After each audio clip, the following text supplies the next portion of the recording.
महत्त्वाची बातमी, जो पक्ष काँग्रेसची मतं कमी करतो तो भाजपला मदत करतो असं प्रणिती शिंदेंनी म्हटलेलं आहे। काही दिवसांपूर्वी प्रणिती शिंदेंचं भाषणात हे वक्तव्य होतं। प्रणितींच्या वक्तव्यावरून वंचितनं ट्विट करत निशाणा साधलेला आहे। प्रणितींचा भाजपच्या चिन्हासोबत फोटो ट्विट करत वंचितनं हा निशाणा साधलेला आहे। वंचितच्या ट्विटनंतर प्रणितींचं वक्तव्य आणि त्यावर हे स्पष्टीकरण। वंचितच्या ट्विटनंतर प्रणिती शिंदे यांनी स्पष्टीकरण दिलेलं पाहायला मिळतंय। प्रणिती शिंदे यांनी एक वक्तव्य केलं होतं, जो पक्ष काँग्रेसची मतं कमी करतो तो भाजपला मदत करतो, हे त्यांचं वक्तव्य होतं।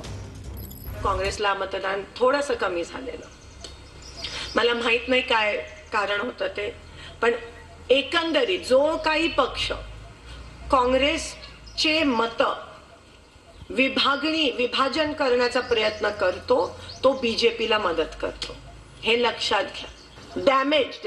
डॅमेज करतो आणि म्हणून कोणीही त्या ठिकाणी निवडून येत नाही। माझ्या रक्तात काँग्रेस आहे आणि आम्ही लोकशाही आणि संविधान जिवंत ठेवण्यासाठी शेवटच्या श्वासापर्यंत काम करत असू। हे वंचितनी का केलं? कारण का कालपर्यंत आम्ही सगळे एकत्रित होतो आणि माझं असं प्रामाणिक मत आहे की जे कोणी भाजप विरोधात आहे ते सगळ्यांनी एकत्रित आलं पाहिजे।